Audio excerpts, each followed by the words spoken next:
Hi, here I am again. I this is an extension of a video that I made very early in the morning, like 3 a.m. I guess or 4. I don't remember. Um, I felt and keep hearing things that need should be added. That it was too short. I can do 1 minute with things like that. Sometimes can, but anyway, I'm trying to be obedient. By not forgetting. So this is an extension of a short video that I made before.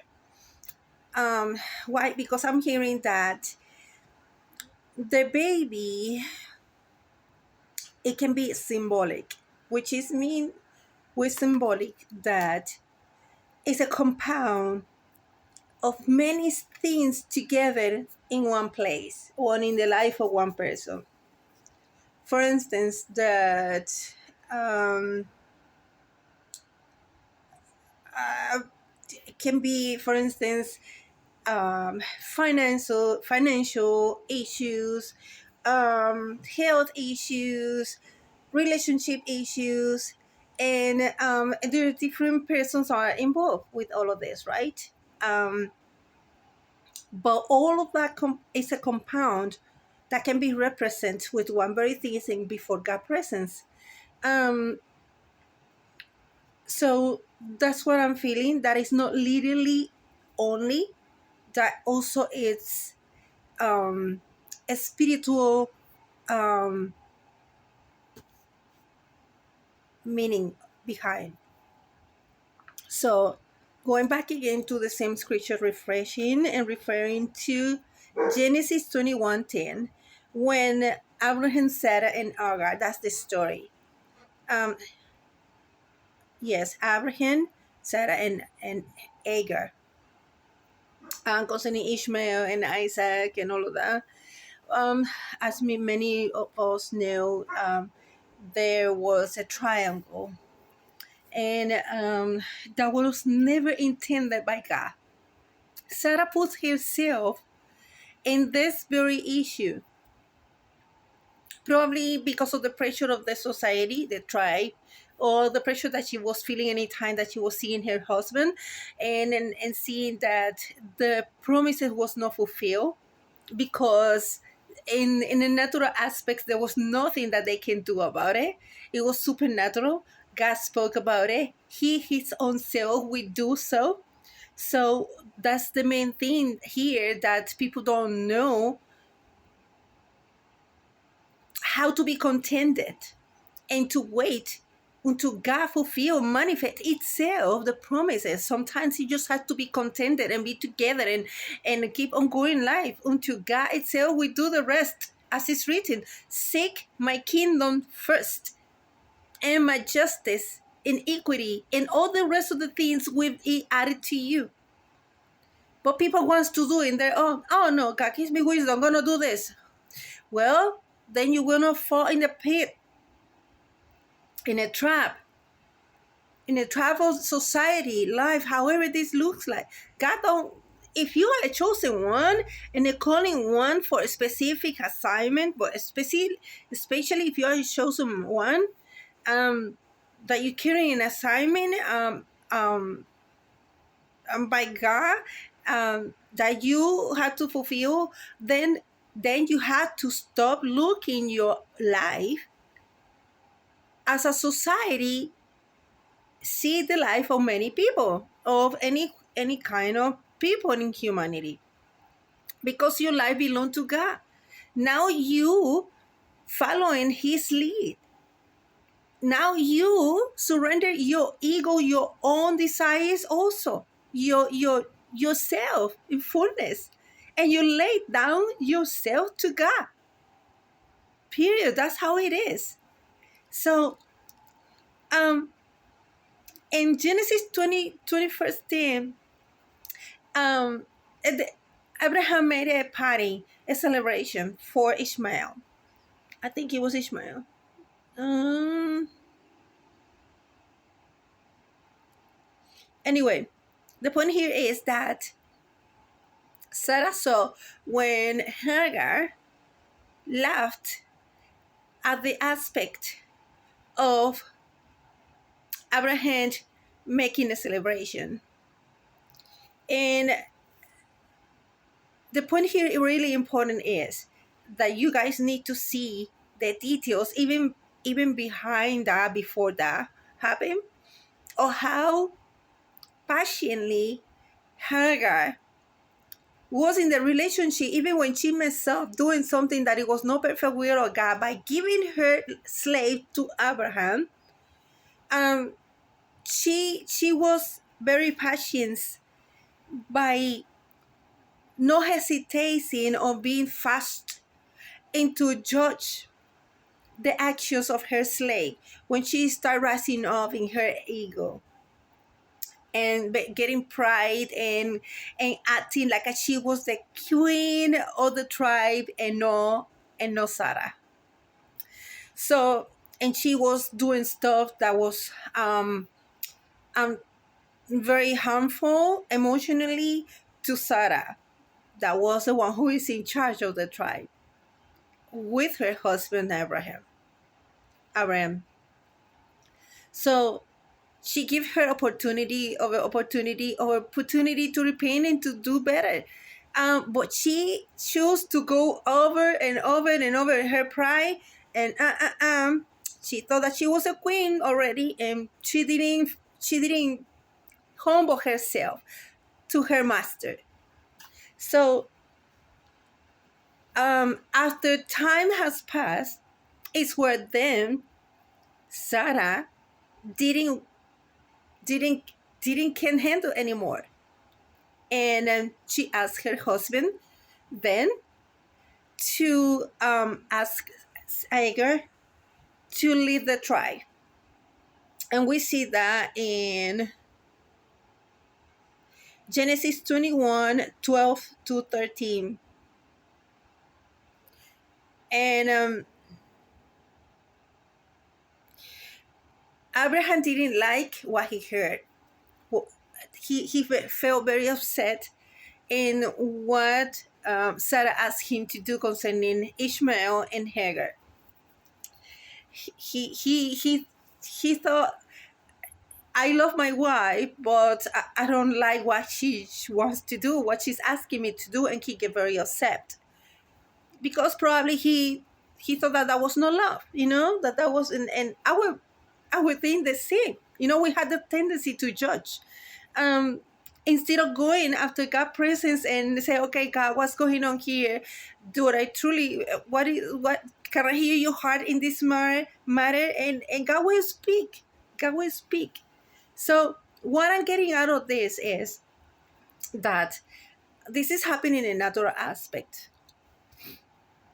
Um, can happen even inside of a ministry, that there is a person that is a triangle, a hidden triangle. When I say hidden triangle before human eyes, not before God eyes, before human eyes, that means that there's three persons that their hearts are open to one another, not only as a servants, but as a humans, which is will be having um,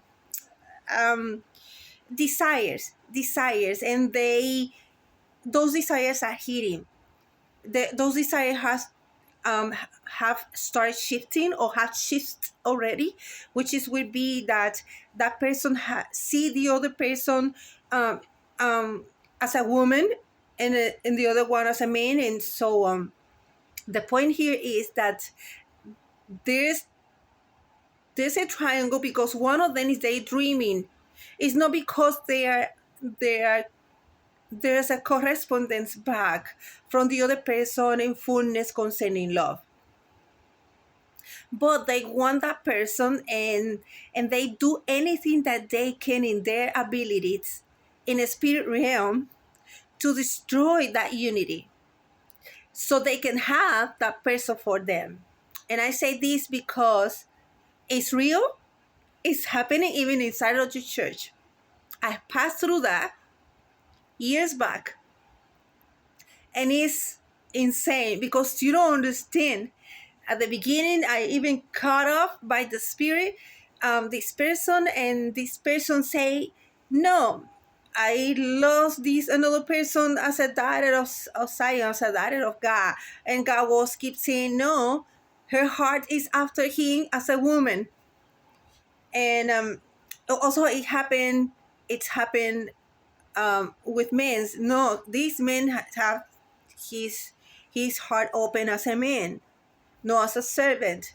But well, it was a combination of both things, because and then again and again, more triangles and more triangles and more hate, because they doing anything that they want and they can in the spirit realm for trying to have those people, whoever they are, in this triangle. So in the natural ways, secular ways, life is run in the same way. Oh, it's sad, that people putting their eyes in another person unconsciously or consciously, and you fall in the trap because sometimes none of them correspond in the heart to each other, and it's so insane, crazy, but it's real. It's real. So anyway, um, the other thing is that um, not only they do and move in a spiritual realm, which is mean with spells, with works, with voodoo, whatever that the magic you want to imagine, or it's real out there. I don't know. So when they cannot gain their own desire through that realm, then they start moving in another realm with other tools. So that's where then I see the natural aspect, that sometimes it's not only spiritual baby, spiritual children concerning what's going on in the life of those people, which is, it can be ministry, it can be a job, it can be, business. It's not only a simple job, a business, that because it's a compound of many things together, so that can represent also a children or a baby, and on and on, but also in another aspects. So um, there's years and years that God has speaking. God itself also has speaking to these people. Stop doing this. Stop doing this. Stop doing this. He's sending angels. He's sending people. Going his own self in person, and this person still wanting to go after their own desires in evil ways. So what's happening is that um, it's very sad because it creates a chaos, and when people wake up and see themselves in the results of what's going on, then it's late. It's late to fix something or to, anyway. And uh, let me take that back. Never is late with God, because God can do miracles. God is supernatural daddy and his love, right? So um I have names. I don't say that this is the only names, because I know this video gonna be keep running, and there will be moments that it will be reach out to another person that don't have these names. But right now, in this very moment, I heard some names, and I know there's more names, but he is giving opportunities yet. That's what I'm hearing. So far, I'm listening Joanne, Ashley, Marianne, Jennifer, Nicole, Martin, Anthony. God said to you in this hour, cut it off. Come near to me. I have big plans for your life. I know you was hurt when you was baby. Baby can mean when you was young age. because some of you are mature persons already. Mature is mean between 26, 28 and 46, and probably a little bit more. So God's saying, I have good plans for your life. Choose life, which is life in the spirit, life within me, in my presence. Choose the good things that I have in storage for your life. I want to turn around your inheritance. I want to turn around the lineage from where you're coming from for a good DNA one in the blood, through the blood of the Lamb, Jesus Christ of Nazareth. Come near to me. Let me hug you. Let me hug you, dear one. Let me hug you. You will find peace into your soul. You will find peace. Your Father loves you. I bless you. And I pray that you will have a good reason to lift up your eyes and take and wrap with your hands the blessings of God. Have a blessed day.